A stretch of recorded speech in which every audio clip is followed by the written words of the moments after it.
নমস্কার বন্ধুরা, সরস্বতী পাখিরা নতুন আরেকটি ব্লগে তোমাদের জানি অনেক অনেক স্বাগত, অনেক ভালোবাসা।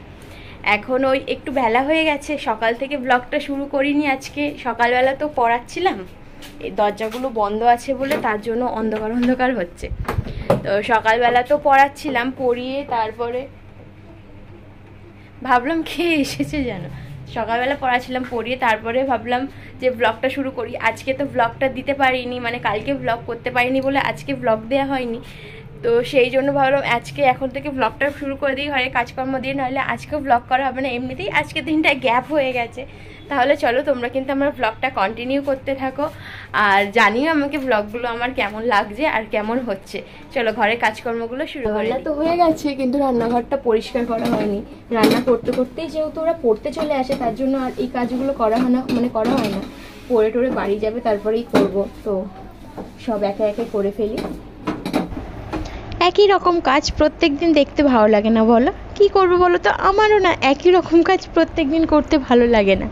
কিন্তু এই সংসার নামক জিনিসটাই এমন, প্রত্যেক দিনের রুটিনটা একই, সেটা সবার ক্ষেত্রেই এক। হয়তো কেউ আগে করে বা পরে করে, কিন্তু সব কাজগুলো একসাথেই, মানে একই কাজগুলো প্রত্যেক দিন রিপিট করতে হয়। এর জন্য হয়তো এই সংসার করাটা মেয়েদের হ্যাবিট হয়ে যায় এক রকমের, বলা যেতে পারে। ছেলেরা ভাবে ছেলেদের জীবনটা হয়তো খুবই খারাপ, মানে তারা সকালবেলা উঠছে, কাজে যাচ্ছে, আবার কাজ থেকে আসছে, খাওয়া দাওয়া করছে, ঘুমিয়ে পড়ছে, এটা একটা রুটিন। ঠিকই, হয়তো এটা একটা তাদের রুটিনের মধ্যেই পড়ছে, কিন্তু মেয়েদের জীবনটাও তো ঠিক না, তাই না?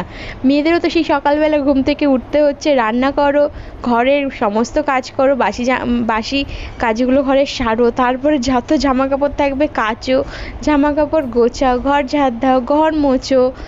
আবার এই তো হলো এক বেলার কাজ, বাসন টাসন মাজা হলো, খাওয়া হলো, একটু দুপুরবেলা শোবে, তারপরে আবার বিকাল থেকে লেগে পড়বে সেই একই রকম কাজে, রান্না করো, এই করো, ওই করো। অনেক রকম কাজ থাকে জানো তো সংসারে।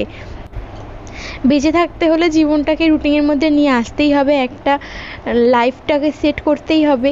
তো সেই জন্যই প্রত্যেকটা মানুষের ক্ষেত্রে রুটিনটা থাকেই, কিন্তু রুটিনগুলো হয়তো সবার আলাদা আলাদা থাকে।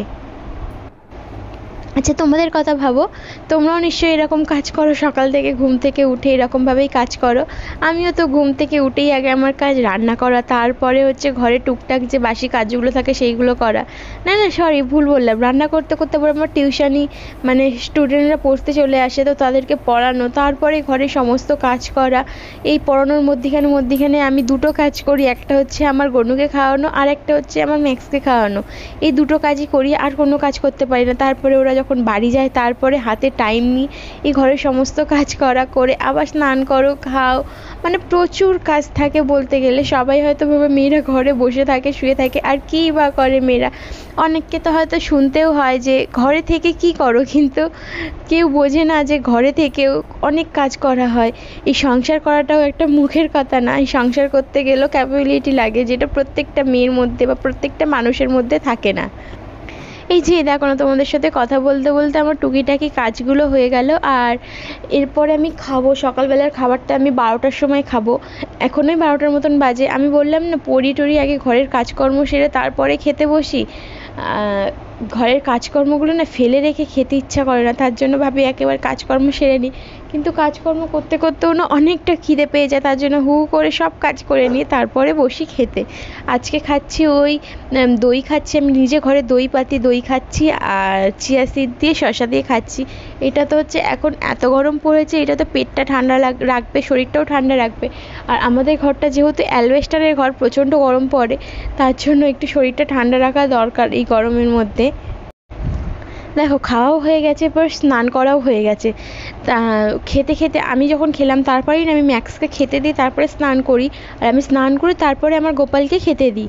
তো গোপালকে এখন খাইয়ে দেবো, মানে আমার গনু সোনাকে এখন খাইয়ে দেবো, দিয়ে তারপরে আমিও ভাত নিয়ে বসবো। টিফিন খেয়েছি সেই 1.5 ঘন্টা হয়ে গেছে, এখন ওই 1:30টার মতন বাজে।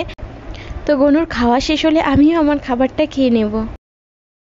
দুপুরবেলা একটু ঘুমালাম, আর ফট করে কারেন্ট চলে গেল। মানে এত পরিমাণ যে গরম পড়েছে, কারেন্ট চলে গেলে আর থাকা যাচ্ছে না। তো এখন ওই 4:45টার মতন বাজে, কিছুক্ষণ আগে মানে ঘুমিয়েই ছিলাম, ওই 3টে সাড়ে 3টের দিকে সবে ঘুমটা লেগেছে, আর 4টের সময় কারেন্ট চলে যায়। 4টের সময় উঠে পড়েছি, উঠে আবার একটু বসলাম, এখন কারেন্টটা এসেছে। তো এখন ওই কলের মধ্যে জল ভরছি, জানো তো কলে জল আসে এত আস্তে আস্তে আসছে যে 1 ঘন্টা লাগছে একটা বালতি ভরতে, তাই জন্য কলের মধ্যে বালতিটা বসিয়ে দিয়ে এসেছি, বালতিটা ভরুক।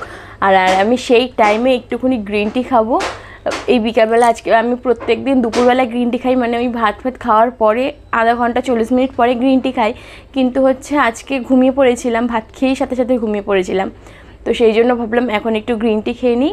আর চলো তোমরা সাথে থাকো, আর আমার ব্লগটা কন্টিনিউ করতে থাকো। প্রথম যখন গ্রিন টি খেতাম না, একদমই টেস্টটা ভালো লাগতো না, জানো তো। এখন আস্তে আস্তে সেটা অভ্যাস হয়ে যাচ্ছে খাওয়া, আর অতটাও খারাপ লাগে না, এখন খেতে পারি। কিন্তু আগে প্রচণ্ড রকমের তেতো লাগতো গ্রিন টিটা। আমি এর মধ্যে কোনো মধু টধু ইউজ করি না, শুধু এই টি ব্যাগটা দিয়েই গ্রিন টি বানাই। তার জন্য এখন ঠিক আছে, অভ্যাস হয়ে যাচ্ছে। কিছু পেতে গেলে কিছু তো হারাতেই হয়, সেরকমই হচ্ছে একটা সুস্থ জীবন পেতে গেলে এই কিছু কিছু হ্যাবিট আমাদেরকে করতে হবে। তার জন্য একটু খারাপ জিনিসগুলো খেতে হবে। গ্রিন টি যারা খায় তাদের হয়তো খুবই ভালো লাগে, আমার প্রথম ভালো লাগতো না, এখন অন্তত একটু ভালো লাগে। আস্তে আস্তে পর্যায়ে আসে, একদম মুখে দিলেই যে বমি করে দিতাম সেইটা আর হয় না এখন। আমার স্টুডেন্টদের পরীক্ষা চলছে, জানো তো, তার জন্য ভাবলাম ওদেরকে দুবেলা ডেকে পড়াই। তো ওদেরকে পড়াচ্ছিলাম, পড়িয়ে এই উঠলাম 8টার সময়। 8টার সময় উঠে একবার দোকানে গেলাম, দেখলাম কি আছে কি নেই সেগুলো নিয়ে এলাম।